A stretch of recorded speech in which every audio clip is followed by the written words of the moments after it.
the online lectures,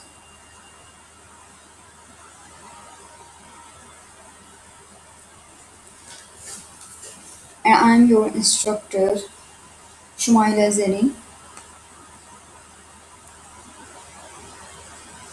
Today I will start from chapter number 3, that is about classic theories of economic growth and development. In this chapter, we will explain all theories of economic growth or theories of economic development in detail.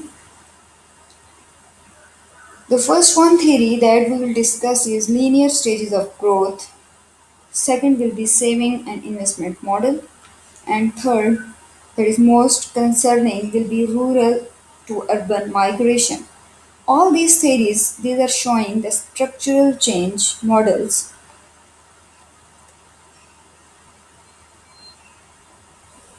First one, that is Rostow's linear stages model,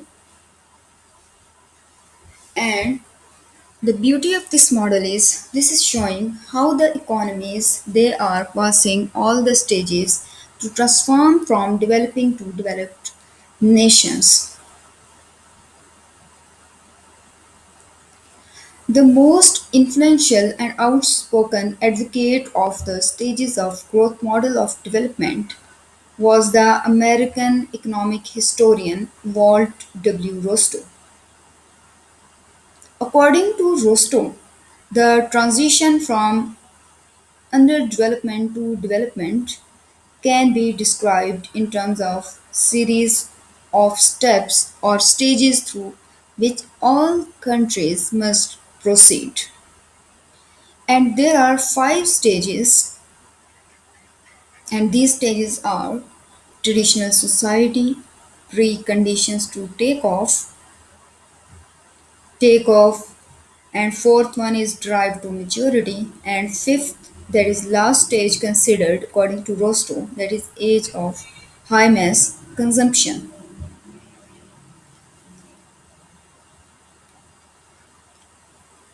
It is possible to identify all societies in their economic dimensions as lying within one of 5 categories. And these stages are not merely descriptive, these are not merely a way of generalizing certain factual observations about the sequence of development of modern societies.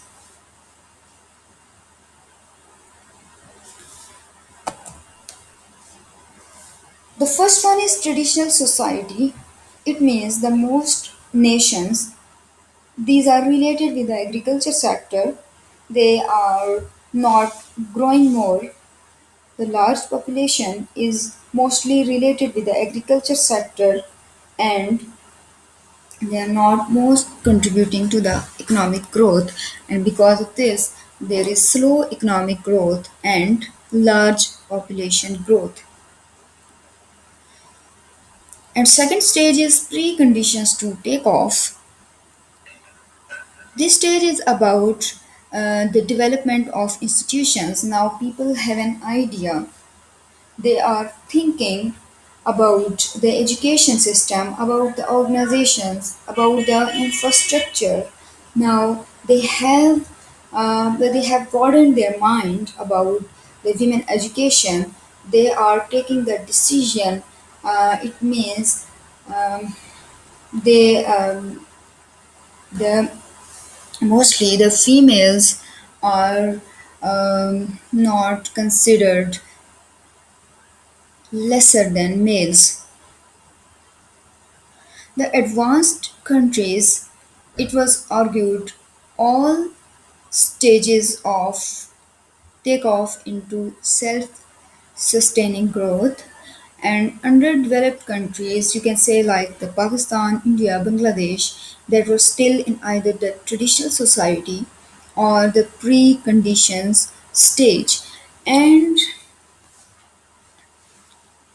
to reach at the higher stages or to get rid from traditional society or from the agriculture sector, they have to follow some rules and regulations to reach at the third and fourth stage. Mostly the developed nations,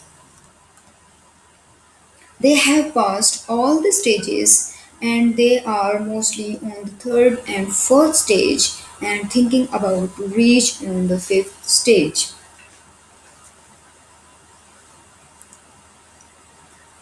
So, one of the principal strategies of development necessary for any takeoff was the mobilization of domestic and foreign saving in order to generate sufficient investment to accelerate economic growth. It means the large investment in industrial sector that must be 10 to 15% of the GDP.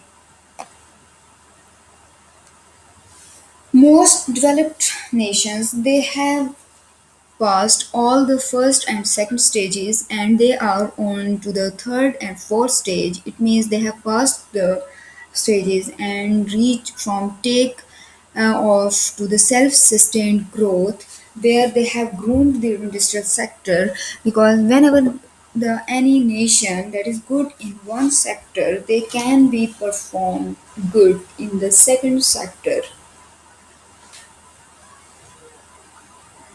So it means all the developed nations, they are mostly good in their industrial sectors and they have the good institutions, good infrastructures, good organizations.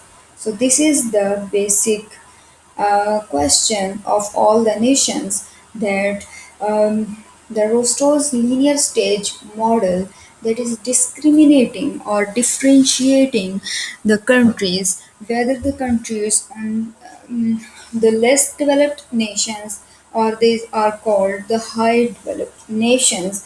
So the fifth stage, that is the most concerning the developed stage of all the nation, is age of high mass consumption. It means we are good at the service sector. It means most affluent and the rich societies. These are concerning with the service sector. It means they are good at the insurance and the banking sector. So the production of consumer goods and services to serve an affluent society.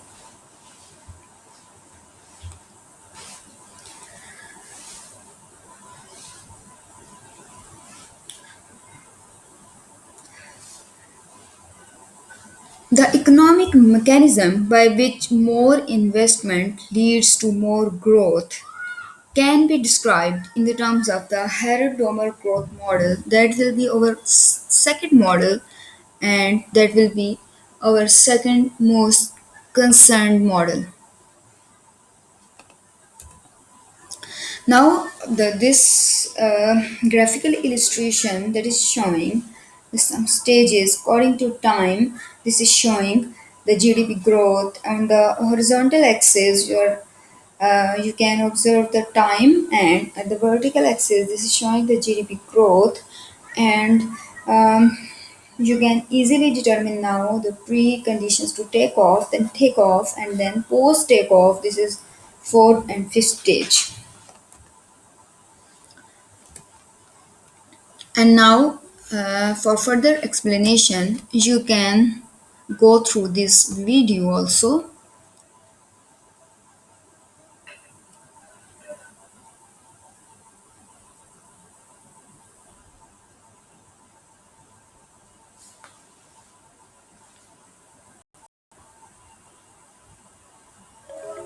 Unit 6 of AP Human Geography is Development, and in this unit, we will go through the Rostow stages of development or the modernization model. Rostow's model is also known as the modernization model because it shows the pathway of how a country can grow from being a less developed country to a more developed country.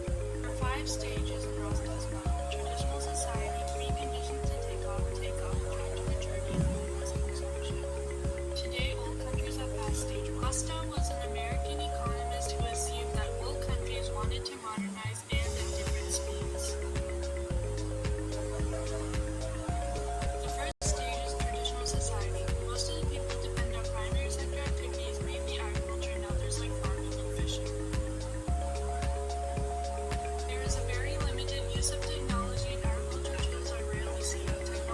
not diffuse from its hearts. Some good examples are the English colonies in Northern America in the 17th century and medieval Europe. In stage 2, there's improved infrastructure such as roads and water systems, with a shift from subsistence to commercial agriculture, and mechanization is introduced as technology diffuses more widely. The help of an elite group, international trade is legal. This leads to individuals gaining wealth and industrialization. Some examples of countries in stage 2 are Nigeria and Afghanistan. The third stage is takeoff. The Industrial Revolution begins and major technological innovations are seen. Primary sector jobs begin to shrink and the secondary sector grows. Urbanization begins as more people move to cities. Self-sustaining growth begins.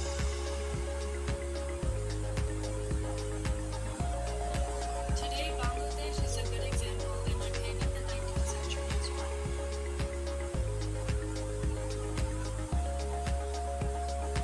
Stages drive to maturity.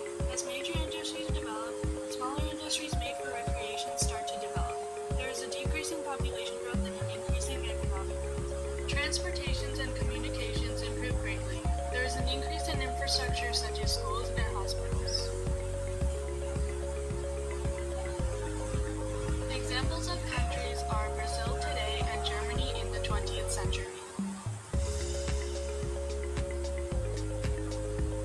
The final stage is high mass consumption. Non-essential goods such as consumer goods are a major expense. Purchase of high-order goods become more common. The tertiary sector is the biggest economic sector with the quaternary sector growing.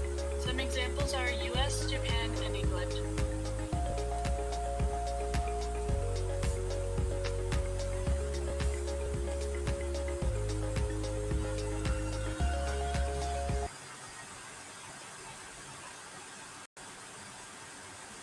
So this is about the video, and they're showing that the economy has transferred from or the which economies these are developing or the developed, and they have also explained the primary, secondary, and tertiary sector for this.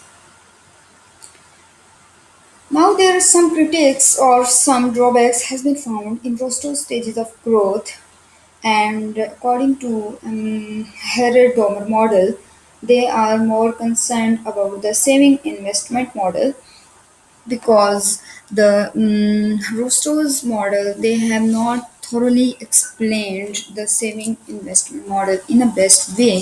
So that's why they have criticized and they have gone through the Harrod Domar growth model. According to Harrod growth model, that every economy must save a certain proportion of its national income, if only to replace worn out or impaired capital goods like building equipment and materials. However, in order to grow new investments, these are very important. And these new investments showing net addition to the capital stock, this is mandatory for economic development.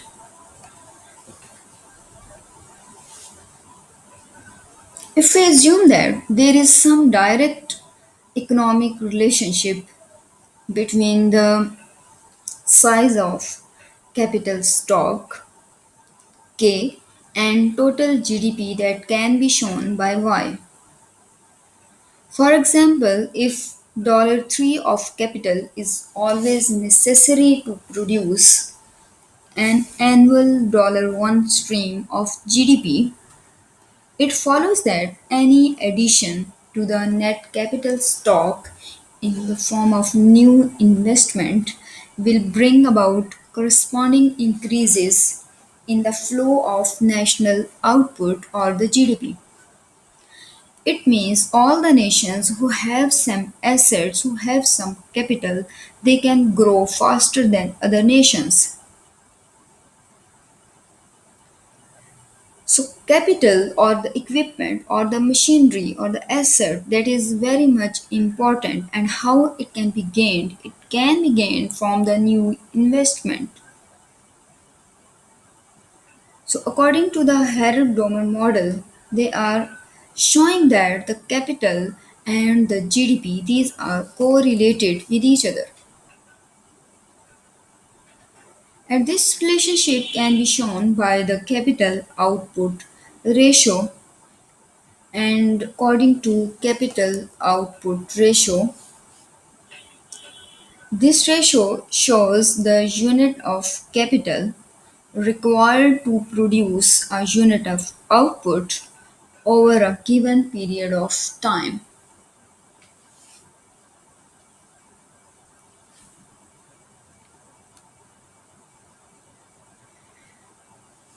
It means, in other words, we can construct the following simple model of economic growth.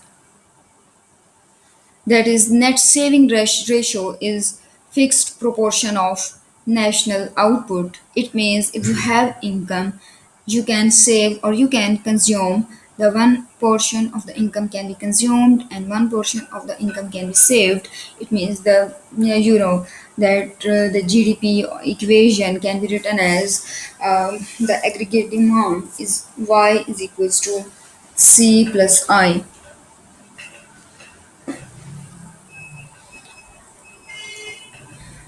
or that can be aggregate saving. The saving can be written as or the income can be distributed towards the saving and consumption. So saving is shown by capital S and small s is showing the saving ratio.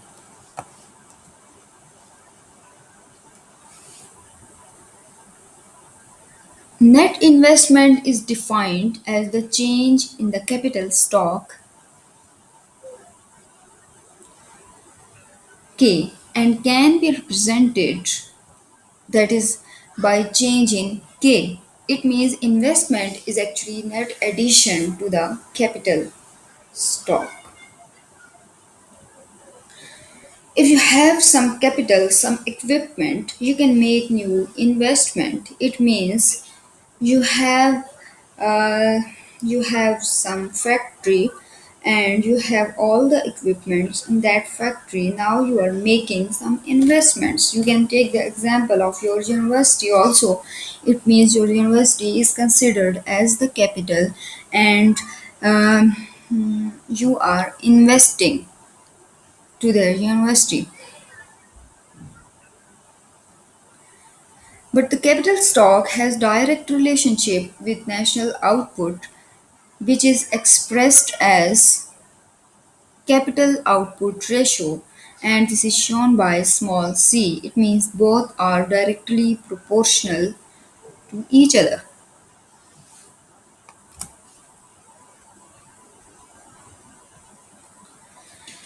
Finally, because net national saving must equal net investment, and we can write this equation like saving investment identity. This is the main equilibrium condition. It means the saving of the nation is equal to investment. The economy is stable. There is no disequilibrium. Now, from this equation, we can make the identity from the above equation that can be showing investment is net addition to the capital stock, that can be written as, because it is directly proportional to the output ratio, is equals to C change in Y.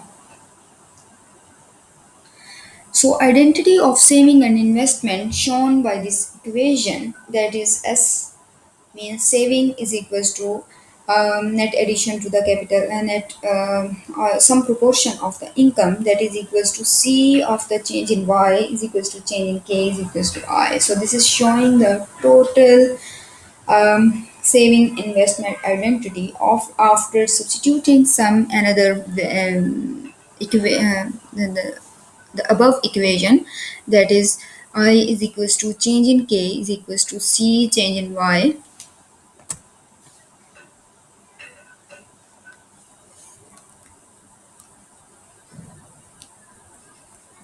And further, this equation in the best form can be written as this is source of growth is actually saving and investment in production of goods and services. So according to Harrod model, if any economy they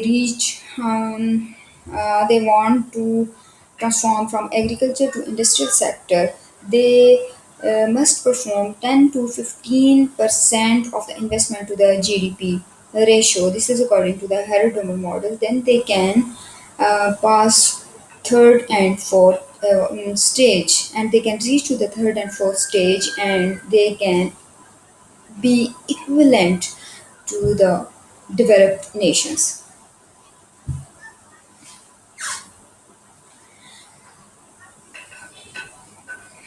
Furthermore, this equation can be written as the change in y over y, that is showing the change of GDP growth, um, or this is showing the GDP growth is equals to S over C. This is rate of change or rate of growth of GDP.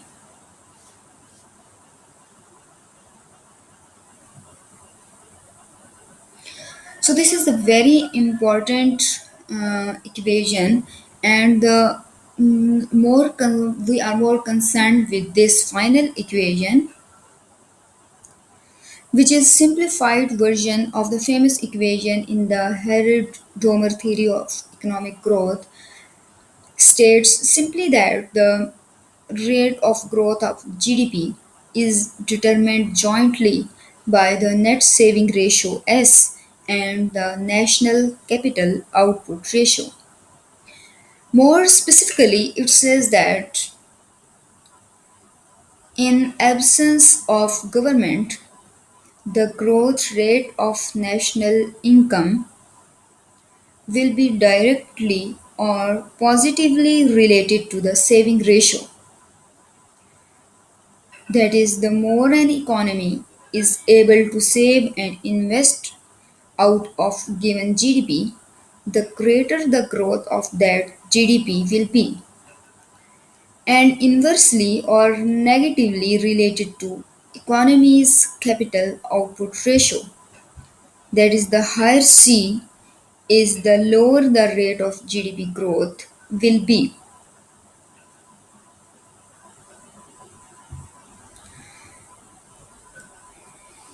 In other words, you can say that the more the economy is able to save and invest, the greater the growth rate will be. And higher C is actually the capital output ratio, the lower rate of GDP growth will be. So this is actually, this equation is differentiating the two economies, the economies like the developing and the developed economies. According to this equation, this logic is showing to grow economies must save and invest a certain proportion of their GDP. The more they can save and invest, the faster they can grow. But the actual rate at which they can grow for any level of saving and investment, how much additional output can be had from an additional unit of investment, can be measured by the inverse of capital output ratio C, because this inverse is simply the output capital or output investment ratio.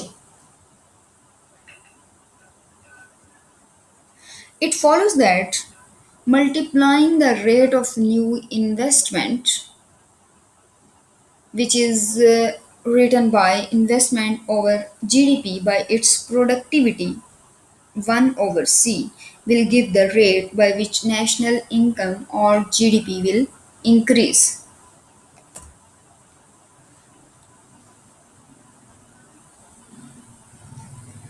In addition to the investment, two other components of economic growth are labor force growth and technological progress.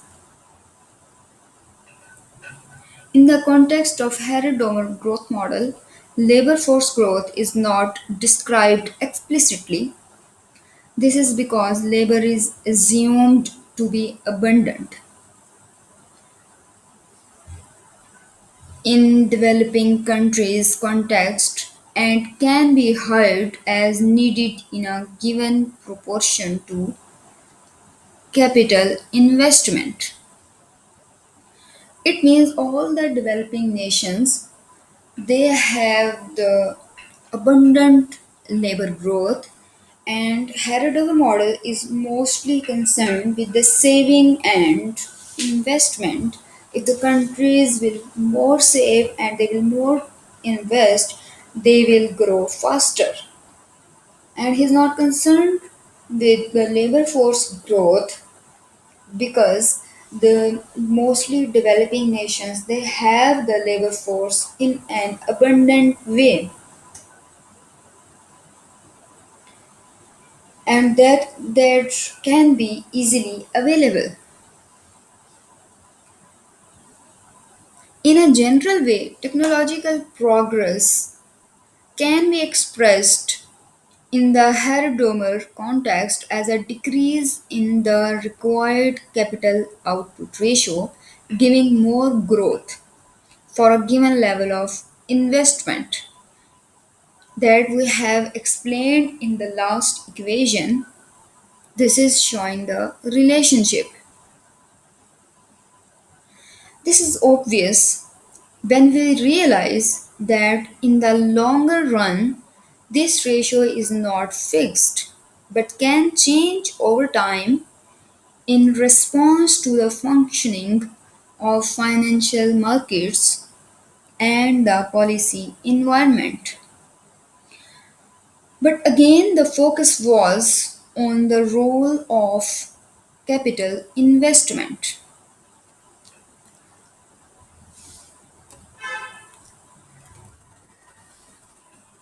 There are some obstacles and constraints was in Harrod model.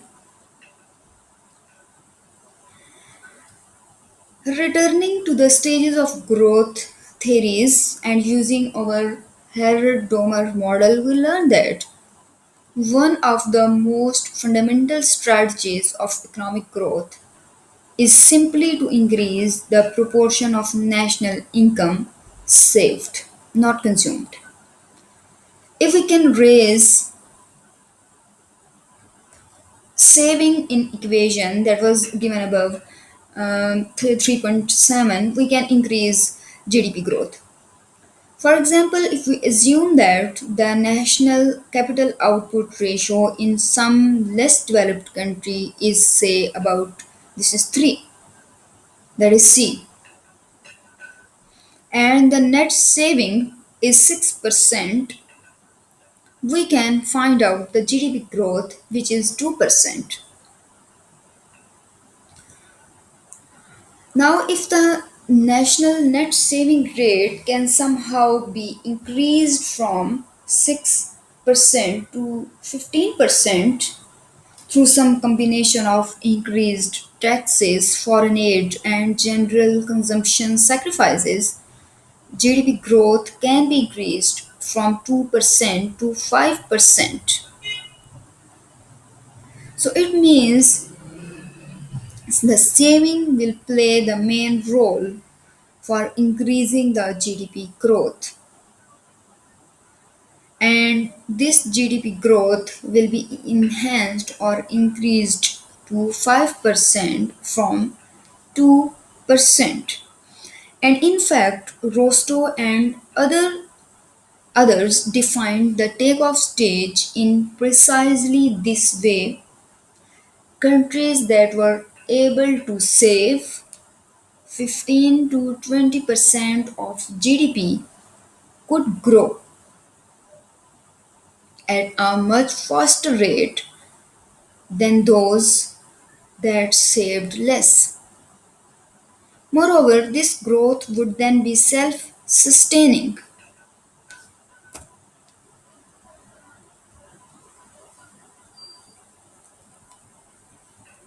So these are actually the criticism. That is, moreover, this growth would then be self sustaining. The mechanism of economic growth and development would be simply a matter of increasing national saving and investment. The main obstacle or constraint on development, according to this theory, is the relatively low level of new capital formation in most poor nations. Like we can take example of our nation. But if a country wanted to grow at say a rate of 7% per year, and if it could not generate saving and investment at a rate of 21% of the national income, but could only manage to save 15%, it could seek to fill this saving gap of 6% through either foreign aid or private foreign investment. So, this model has been criticized because the mostly less developed countries have not been able to take off or achieve maturity despite massive foreign investment. They had the foreign investment, but they were not able to pass through these next stages.